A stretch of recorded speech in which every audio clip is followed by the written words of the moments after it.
La economía popular, por lo menos como la entendemos nosotros, y muchos de los conceptos que después se fueron plasmando en leyes aparecen en un librito que escribimos con Pérsico en 2012, 2013, pues el salario social complementario, la sindicalización del sector, etcétera, es hija del neoliberalismo. Es decir, es el producto del paradigma neoliberal. No es ninguna cosa fantástica. Es el producto del fracaso de la civilización capitalista que en sus promesas cumplió una, que es la de la hiperproductividad, pero no cumplió la otra, que era la de la distribución razonablemente equitativa de esa producción y, decimos nosotros, de los bienes esenciales para la vida, que son la tierra, el techo y el trabajo. Y la característica fundamental del paradigma neoliberal, que se inició en los 70 y se profundizó en los 90 con el Consenso de Washington, es la destrucción de la perspectiva de la planificación. La planificación hipercentralizada que caracterizó al socialismo real y la planificación desarrollista, peronista, justicialista que caracterizó los procesos nacionales populares del tercer mundo y la planificación keynesiana post-Plan Marshall. Es decir, ¿cuál es la característica fundamental del neoliberalismo? No son las privatizaciones, no es la flexibilización laboral, todo eso es parte, es la destrucción de las capacidades de planificación del Estado. Es decir, no gobierna el gobierno, gobierna el capital. No gobierna el gobierno, por ejemplo, cómo se distribuye la población en el territorio, lo gobierna el capital. No gobierna el gobierno cómo se desarrollan las redes ferroviarias, hídricas, etcétera, lo gobierna el capital. Razón por la cual, digamos, esa característica, que para mí es la característica central del Estado neoliberal, sigue vigente en la Argentina, aún habiendo pasado importantes ciclos de gobiernos populares. Es decir, tuvimos un ciclo de 12 años de gobiernos populares durante el kirchnerismo, que lograron enfrentar algunas de las características del neoliberalismo, por ejemplo, renacionalizando algunas empresas estratégicas, o una de las cosas que para mí es la fundamental, la más valiosa, la más profunda, que fue la recuperación del sistema de seguridad social, que seguramente de eso va a hablar la compañera Roberta, que es la jefa del sistema de seguridad social en la Argentina. Pero no se pudo recuperar la capacidad de planificación en los viejos planes quinquenales. Entonces el problema de fondo para mí está ahí. Y todo lo demás que hablamos son estrategias de resistencia de la clase trabajadora frente a la exclusión del paradigma neoliberal.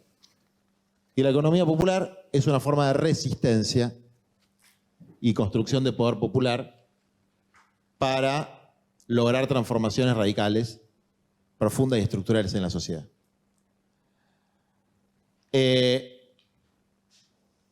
Entonces, por lo menos quiero aclarar ese primer aspecto, porque nuestra discusión en ese momento con el paradigma de la economía solidaria, social, etcétera, era que romantizar, por decirlo de alguna manera, lo que sucede en un basural de Mar del Plata, que la tengo a Roberta, o lo que sucede en el Seamse, en la montaña del Seamse, o lo que sucede en Once, que voy viendo a los compañeros y me voy acordando de los oficios, o lo que sucede en los talleres clandestinos.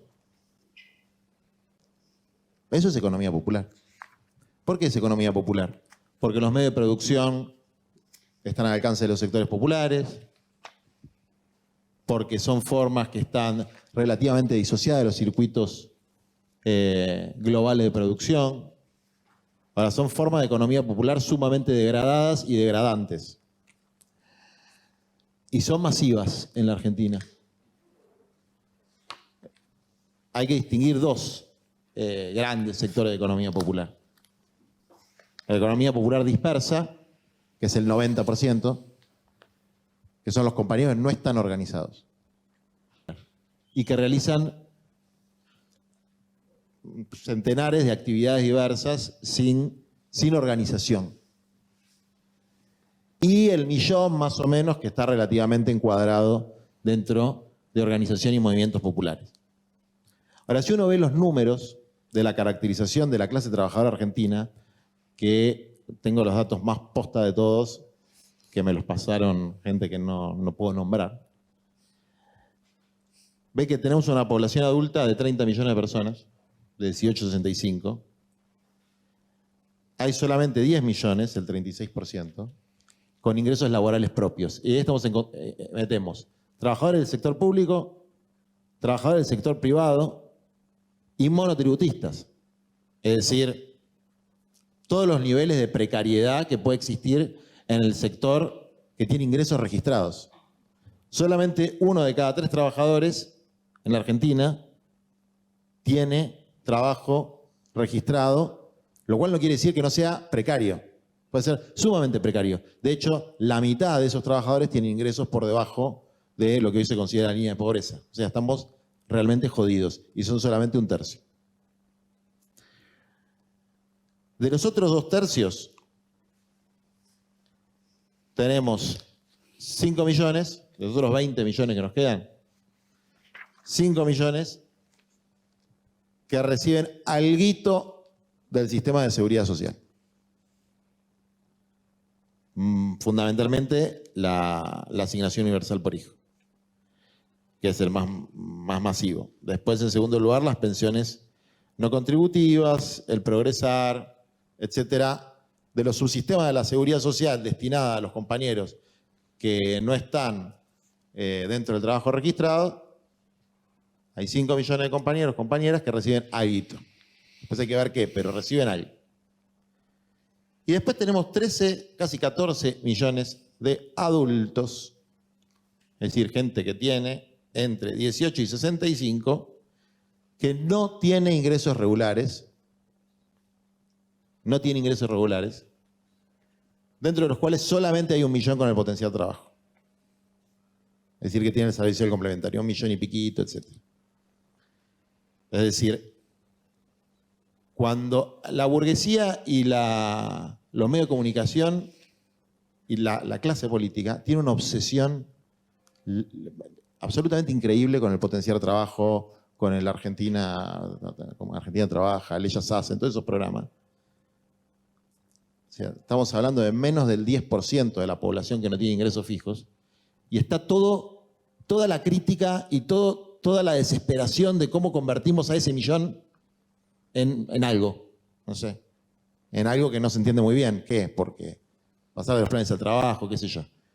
Ese millón que tiene el salario social complementario, al igual que los otros 13 millones, algo hacen.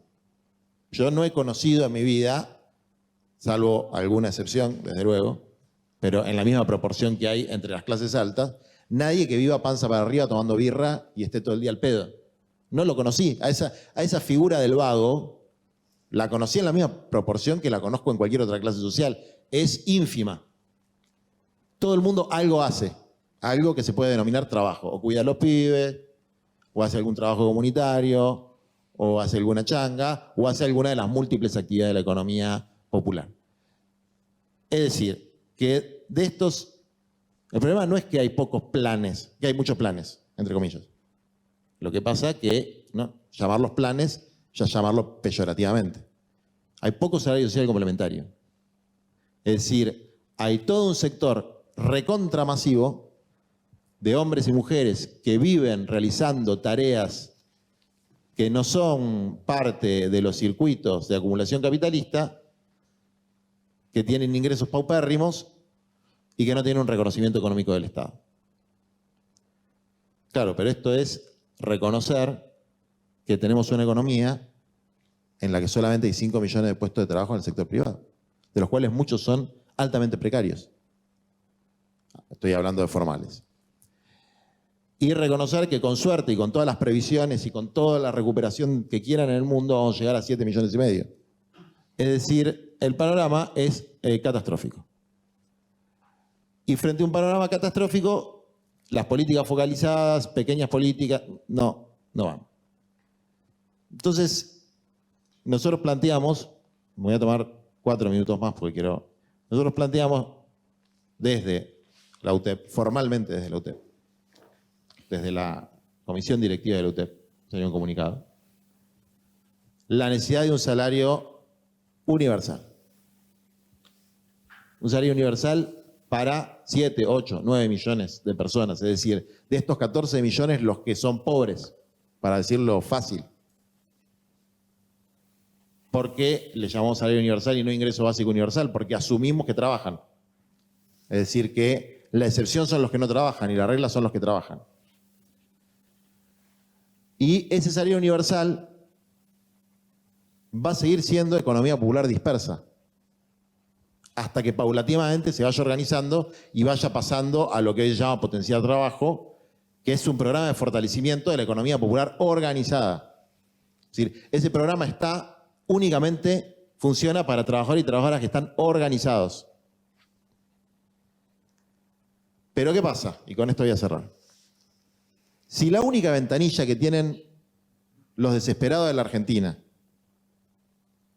para pedir algo que les permita llegar a fin de mes es el programa Potencial Trabajo, inevitablemente la avenida 9 de Julio, la avenida 25 de Mayo, se va a convertir en un corsódromo, donde hoy están determinados movimientos sociales con una determinada orientación ideológica, y dentro de un par de meses vamos a estar todos.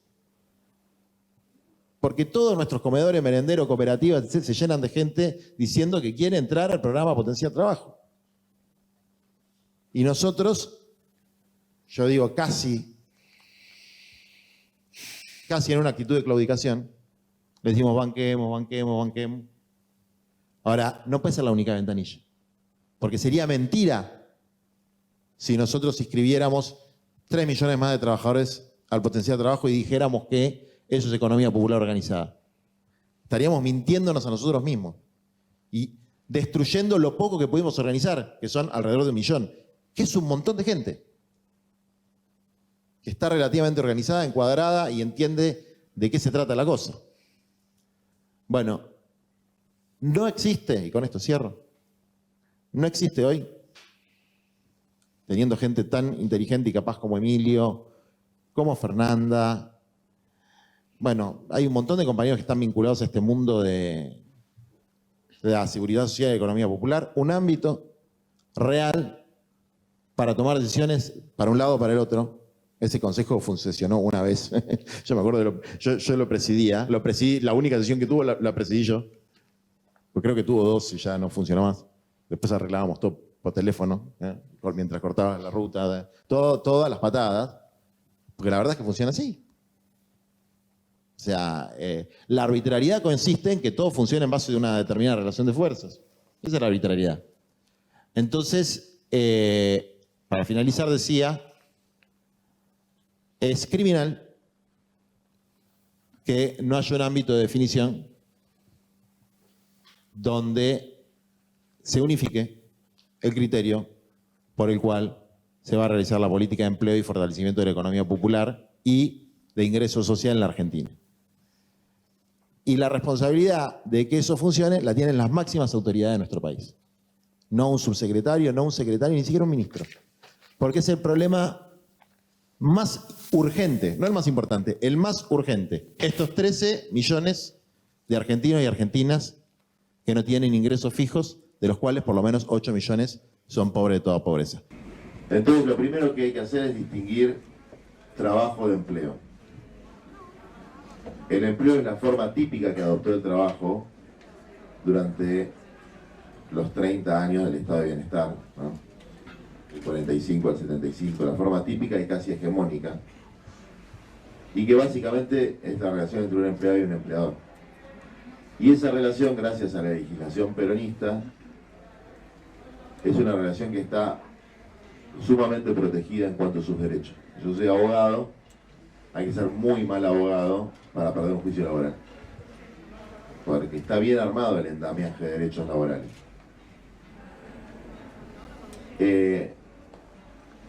Ahora, ese mundo del pleno empleo o de estar cerquita del pleno empleo, o de que el pleno empleo sea una posibilidad real y el objetivo de un gobierno popular, no existe más. Necesitamos distinguir qué quiere decir trabajo y qué quiere decir empleo, porque hay otras formas de trabajo que no son empleo. Hay otras formas de trabajo que no son el trabajador asalariado, registrado y con convenio. Y esas formas que antes eran menores o directamente no estaban reconocidas, hoy, por ejemplo, las tareas de cuidado intradomiciliarias de la casa están siendo cada vez más reconocidas gracias al movimiento feminista. Aunque si uno lee La razón de mi vida de Evita, para ver que estas no son cosas tan nuevas, Evita dice, literalmente, una visionaria Evita, no hablaba, digamos, hablaba como se hablaba en esa época, ¿no? Pero decía que ella planteaba que toda madre argentina tenía que tener un ingreso equivalente a la mitad del salario medio. Está en La razón de mi vida, está esa frase. Por las tareas que realizaba, y describe las tareas, ¿no? Lavar, planchar, esto y lo otro, cuidar a los chicos, no habla de tareas de cuidado, que es el término que se usa hoy, pero describe la misma realidad. O sea que Evita ya vislumbraba un trabajo que no estaba visibilizado por ahí en las cuentas del Producto Bruto Interno, pero que aportaba la riqueza de la patria y que era indispensable. Entonces ahí hay un segmento. Y después hay otro segmento que son los trabajadores que no tienen empleo, pero sí tienen trabajo, y su trabajo es genuino. Bueno, el ejemplo que podríamos decir de Negromonte, trabajador empresas recuperadas. Un trabajo que no tiene empleo. No es la forma más extendida y la más masiva, pero es buena para explicar. Hay trabajadores que no tienen patrón, que desde el punto de vista fiscal son monotributistas. Es un nombre horrible, pero son monotributistas. Hay un montón de otros trabajadores y trabajadoras que no tienen patrón. Los cartoneros, cartoneras, vendedores ambulantes, la mayor parte de los costureros,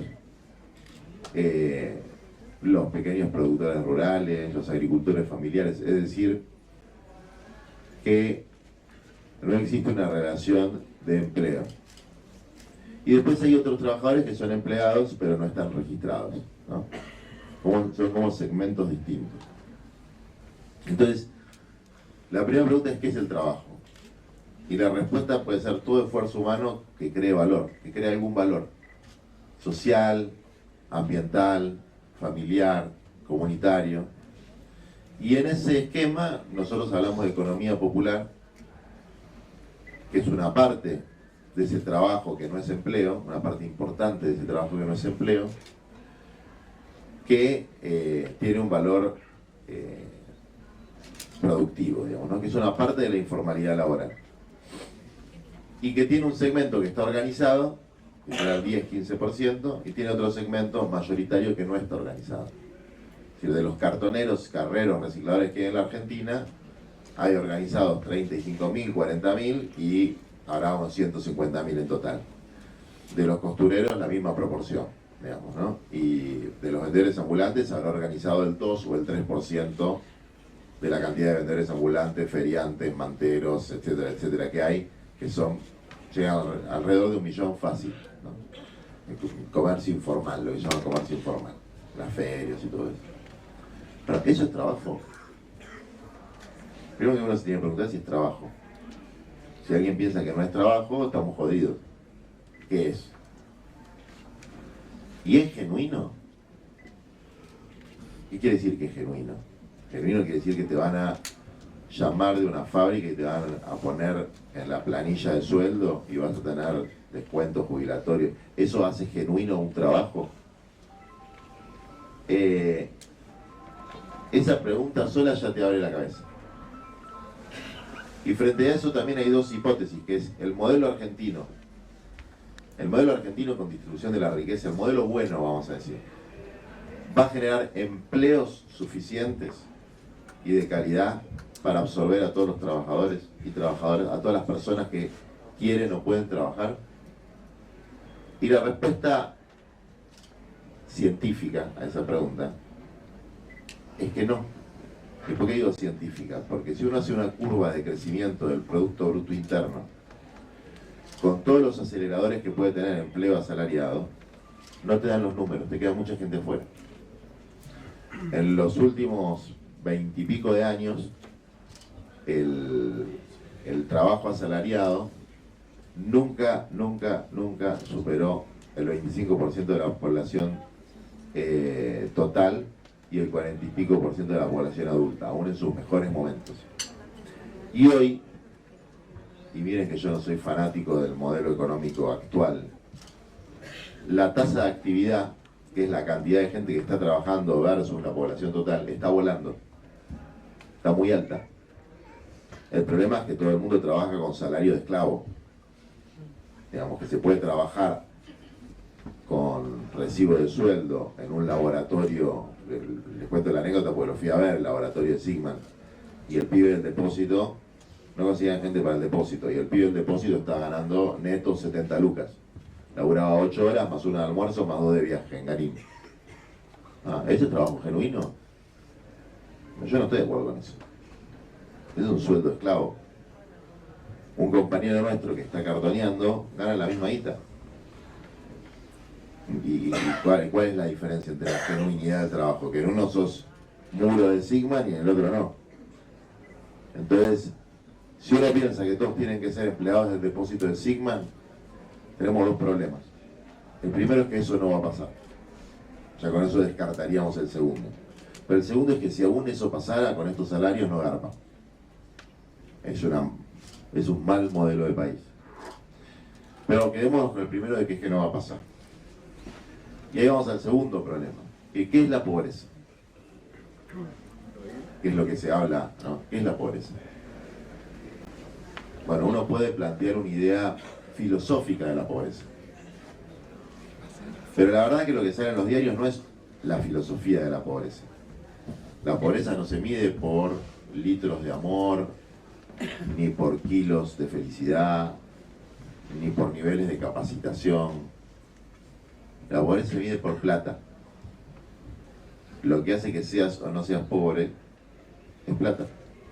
Es decir, el problema de la pobreza, tal como se mide en la Argentina, no es un problema de talento, no es un problema de mérito, no es un problema de capacitación, no es un problema de esfuerzo, es un problema de plata. Pero esto no es porque yo lo quiero llevar a un nivel de materialismo absurdo, es porque si la línea de la pobreza para una familia tipo está en 90 lucas y vos cobras 85, sos pobre, si cobras 95 no. Así se mide la pobreza en la Argentina. Entonces, y la indigencia se mide de la misma manera. Entonces, para terminar con la pobreza y la indigencia hay que hacer que la gente tenga más plata. Pues podemos tener distintas visiones de cómo hacemos para que eso suceda. Pero lo primero que hay que entender es eso. Porque si no entramos en una moralización de la cosa. Que es, tenés que ser, y es poner la responsabilidad en los pobres de su propia pobreza. La tercera pregunta es, porque desde luego, después si bueno, es un problema de plata y quién se la va a dar y se la tiene que dar el Estado, ponele. No, pero hay mucho gasto social. Es más del 40% o 50%, no sé. Entonces, ¿qué es el gasto social? Y hay que cambiarle el nombre al gasto social, porque el gasto social es el de salud, el de educación, el de ciencia y tecnología, el de turismo, por ejemplo, el previaje, que no es precisamente para los pobres. Todo eso entra dentro de una categoría que se llama gasto social. Y lo que nosotros llamaríamos gasto social, pensando que gasto social es lo que le llega a los más pobres, no llega al 5% del presupuesto. Es decir, el 12% es ANSES, para decirlo de alguna manera. Hay una parte importante que es para jubilaciones y 5 puntos son para la asignación universal por hijo. Entonces, ¿qué es el gasto social? No es lo que uno piensa cuando le dicen gasto social. Gasto social también es la CONEA, es el CONICET. Un becario de antropología del CONICET cobra una especie de plan social, pero de 250.000 pesos. Y no trabaja menos que un cartonero, trabaja de otra cosa que se jerarquiza más. Mi compañera Lucía Cruz cobra un plan social de no sé qué, no quiero ni enterarme, pero de unos cuantos, ¿no? Miles, no sé. ¿Y cuál es la diferencia entre la transferencia de Estado que recibe ella o que reciben sus asesores y que la que recibe una madre, etcétera? Que ella tiene un trabajo genuino y los cartoneros no. Es loco, ¿no? Son sonceras. Y la tercera pregunta es: ¿qué son los planes? Y este es el debate. Es el debate del momento. Es el hitazo del invierno. Los planes sociales. Recurrentemente viene este tema. Y está bien que venga, porque acá hay algo que hay que debatir, aunque está mal enfocado el debate. La primera soncera es que hay muchos. Eso, ¿no es verdad? Hay 1.200.000. O sea, si los planes sociales son las transferencias de ingresos que le hace el Estado a una persona pobre, vamos a decir, hay 1.200.000, que es lo que llama el potencial trabajo. En realidad está mal llamado porque lo que recibe el compañero por ley se llama salario social complementario, que no es, o no debería ser, ni más ni menos que un complemento de la actividad que el compañero realiza por su cuenta. Porque ninguno de esos compañeros se queda panza para arriba mirando la tele. O trabaja en una organización, o trabaja por su propia cuenta en la feria, en la plaza, etc. Y lo que recibe complementa el ingreso que gana en su otro trabajo. Es decir, en su trabajo genuino, informal. Si se está haciendo largo y aburrido, me avisan.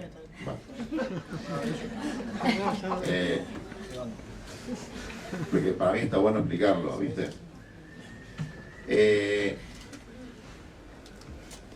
Entonces, la primera pregunta es: el problema es la cantidad que hay, la magnitud de eso. El presupuesto de eso es 0.5. Ahí está el problema en lo que se gasta en el potencial trabajo. Es una estupidez supina plantear que el problema es el 0.5 del presupuesto. Otra historia es cómo se maneja eso, de lo cual vamos a hablar también. Debería haber 7 millones. Y voy a explicar de dónde sale el número. En la Argentina tenemos un registro extraordinario que podríamos decir es el registro de aspirantes a planeros. El registro de todas las personas que aspiran a ser planeros, que es la cantidad de gente que se anotó en el IFE. Y la cantidad de gente que se anotaría si vos pones en una computadora ingreso familiar permanente, anótese, se van a anotar 11 millones de personas. Esos son los aspirantes a planeros que hay en la Argentina. De esos aspirantes a planeros debe haber una proporción muy alta que están muy enojadas con los planeros tradicionales, digamos. Con los planeros genuinos. Bueno. Pero que haya aspirantes a planeros es indicativo de algo. Hay gente que no tiene un ingreso regular mensual.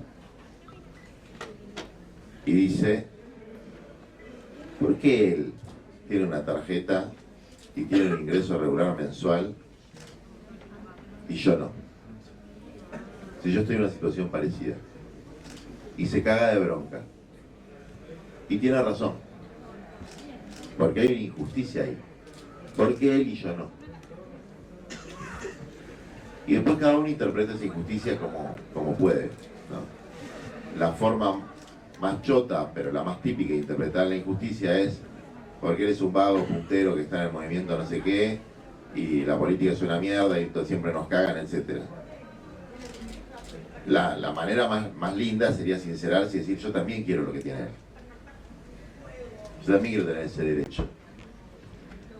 Pero el estigma que han puesto hace que mucha gente no pueda reconocer eso hasta que se abre la inscripción del IFE.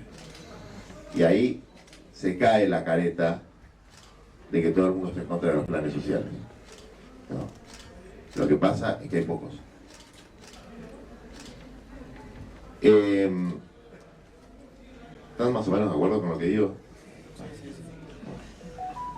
Y para entender por qué hubo 11 millones de inscriptos, que al final salieron 9 me parece,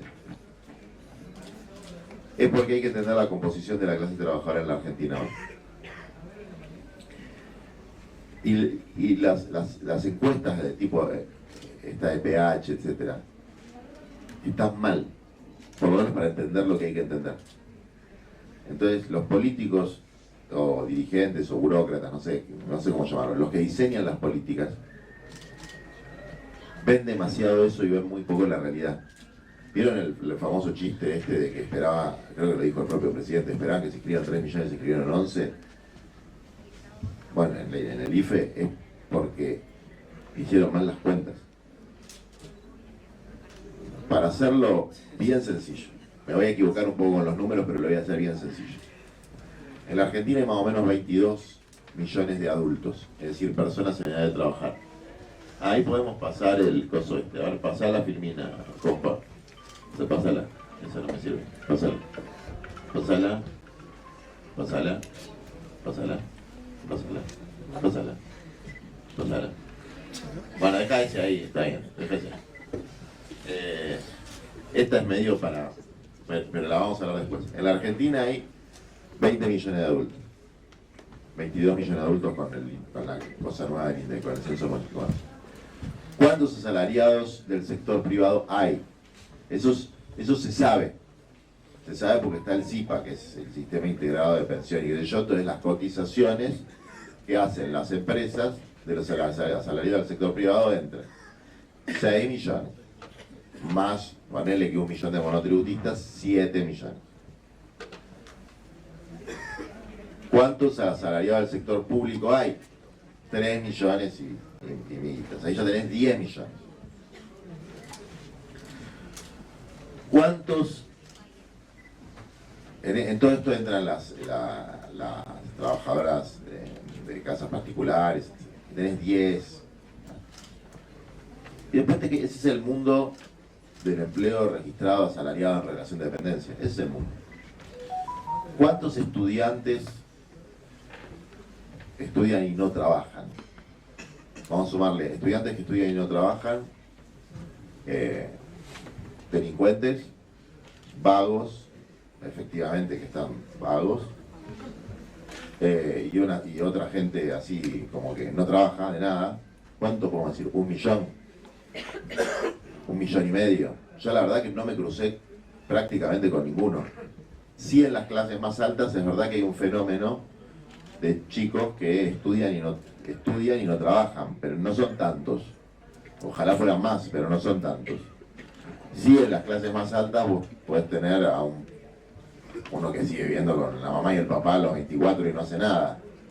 Pero no son tantos, vamos a decir, es 1 millón más, vamos a exagerar, son 2 millones más. Tenés 12 millones, ¿no? Dentro de 22 millones. Los otros 10 millones de adultos que hay, es decir, gente que tiene entre 18 y 60/65 años, si uno sea mayor y mujer. Es decir, gente que no está cubierta ni por la UH y asignaciones familiares, ni por la jubilación. Esos 10 millones, ¿qué hacen? ¿Qué hacen? Trabajan. O trabajan dentro de sus casas, mayoría mujeres, o trabajan fuera de sus casas, o combinan trabajos de adentro y de afuera de sus casas. Por los estudios que hay, se puede dividir más o menos en que 3,5 millones son empleados no registrados, que es un problema fundamentalmente de poder de policía y de inspecciones sindicales. Típico caso de la moza que está en un barcito y que labura ahí hace 2 años y la dueña le dice la semana que viene te blanqueo, la semana que viene te blanqueo y nunca la blanquea. O el pibe que está en un kiosco, digamos, ¿no? O sea, trabajadores no registrados de pymes. Bueno, que ahí hay otro problema que hay que ver cómo ayudarlos para que los puedan registrar, pero esa es otra historia. No es que va a resolver algo, pero... Y después tenés 6 o 7 que trabajan como cuentapropistas de subsistencia, que es lo que nosotros llamamos economía popular.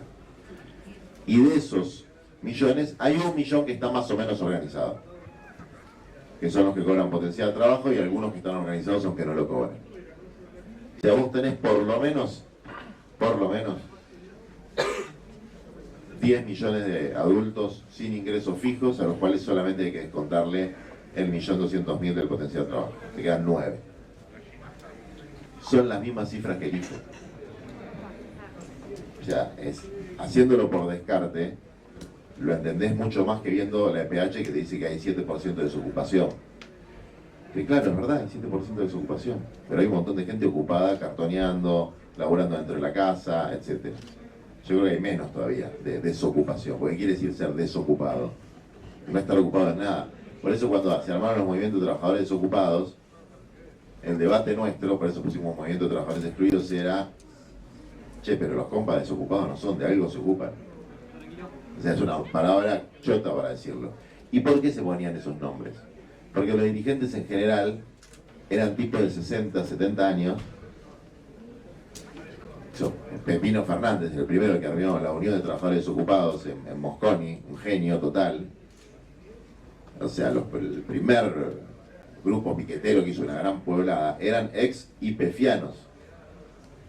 O sea, lo que querían los tipos era volver a ganar a guita de hoy 400 lucas en IPF con todo cubierto. Y entonces, aunque trabajaban, ya habían hecho cooperativas, y se sentían desocupados, porque ellos querían volver a ese mundo. Pero ese mundo ya no está. Y no es por el neoliberalismo nada más. Es por la revolución tecnológica, la cuarta revolución industrial, etcétera, porque pasa en todos lados. Entonces, ¿cómo resuelve la Argentina este problema? Bueno, está la forma, el camino largo, que hay que hacerlo, y en el medio hay que tomar algunas medidas. Y la medida que nosotros hoy estamos planteando es que haya un ingreso que es muy parecido al tema del IFE, solo que hay que hacer un cruce más, que es no dárselo a los que tienen nivel de consumo o patrimonio alto.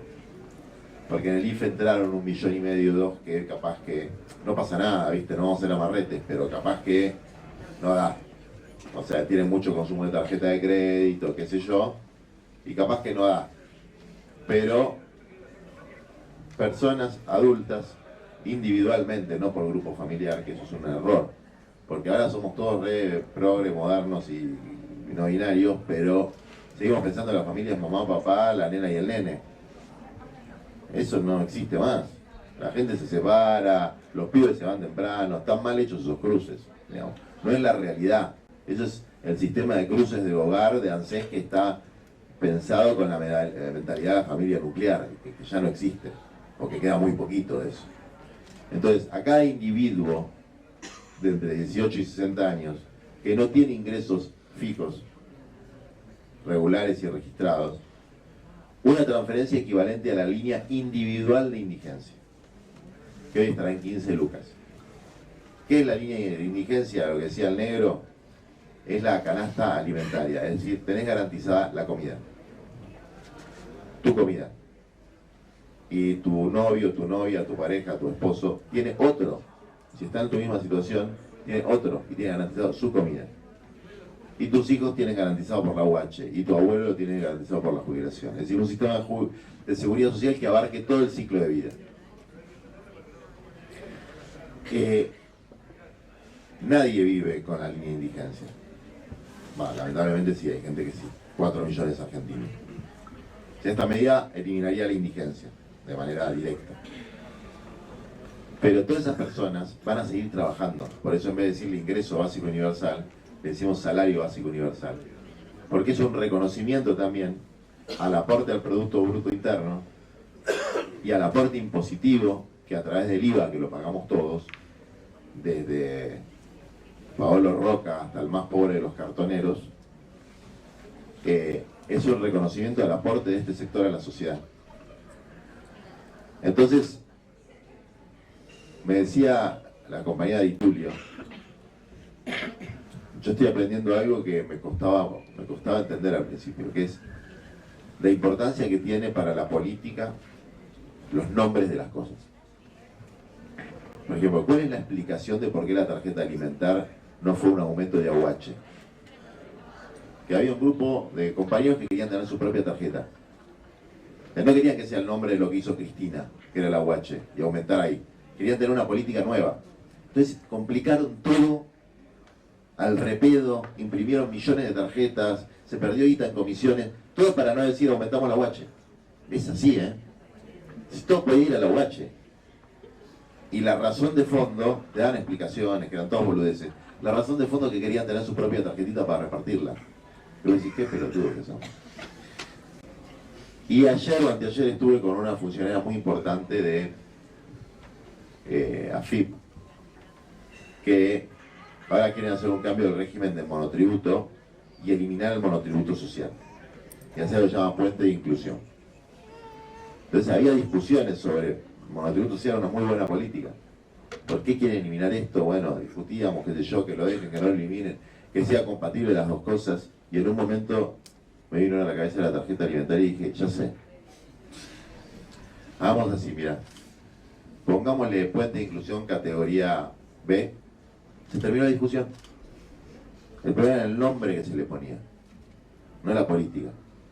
Era sacar una cosa, decir, quedó viejo esto que hizo Alicia y Néstor Kirchner en el año 2003, 2004, que fue el monotributo social, ahora hacemos una cosa nueva.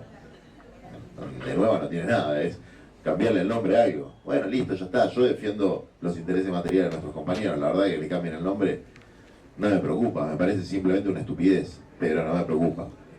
Entonces acá hay un problema con el nombre de Salud Básico Universal, que la compañía de Tulio muy inteligentemente me dijo, ponele salario para trabajadores independientes.